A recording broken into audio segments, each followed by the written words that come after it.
નમસ્કાર, હું છું doctor Pujaji Deeptank, Prerna skin hair and laser clinic Junagadh. સૌથી પહેલાં તો આપણે એ જોઈએ કે હેર રિમૂવલ કરવા માટેની મેથડ કઈ કઈ છે. તો નોર્મલી હેર રિમૂવલ માટે વેક્સિંગ છે, થ્રેડિંગ છે, પ્લકિંગ છે, બરાબર છે, અને લેઝર હેર રિમૂવલ, આ બધી ટ્રેડિશનલ મેથડો છે.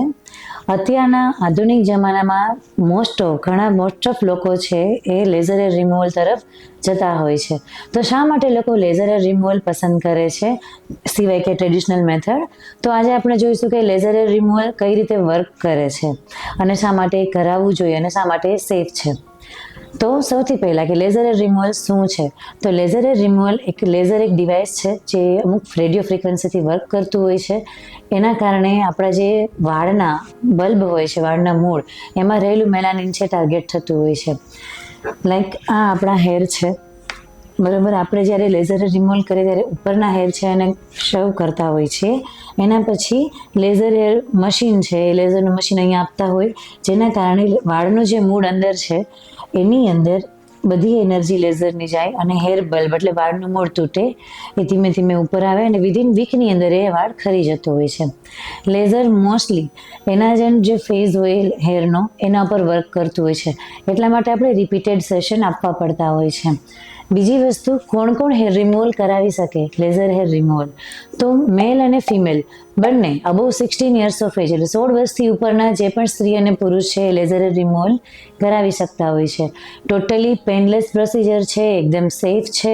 ઇવન લેઝર કર્યા પછી પણ જસ્ટ સન પ્રોટેક્શન રાખવાનું હોય છે, બીજી કોઈ જ કાળજી રાખવાની હોતી નથી. હા, પણ જ્યારે લેઝર હેર રિમૂવલ કરીએ એના 4 અઠવાડિયા અગાઉ આપણે વેક્સ, શેવિંગ, થ્રેડિંગ કે પ્લકિંગ કશું કરવાનું હોતું નથી. શું કામ?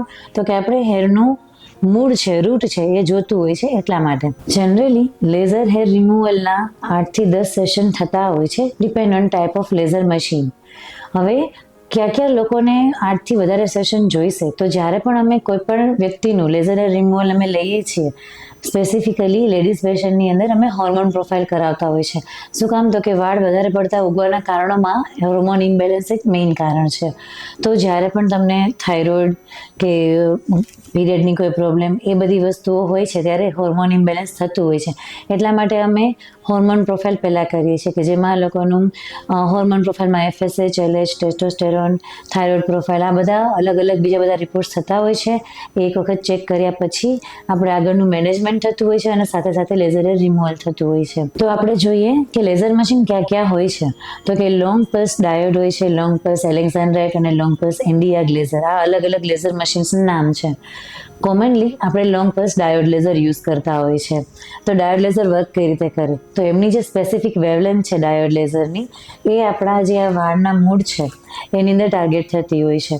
એટલે વાળની મૂળની અંદર જે મેલાનિન એટલે કે બ્લેક હેર જે છે એમાં જ આપણે લેઝર હેર રિમૂવલ વર્ક કરે છે. વ્હાઇટ હેર પર લેઝર મશીન વર્ક કરતું નથી.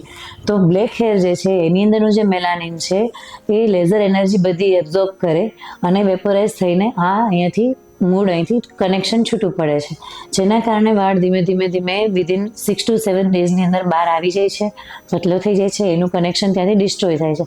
પણ એકવારમાં નથી થતું, એટલા માટે આપણે હેરની સાયકલ આરે લેઝરની સાયકલ મેચ કરતા હોય છે, એટલે આપણને પ્રોપર એનું ઇફેક્ટિવ રિઝલ્ટ મળે છે. Thank you.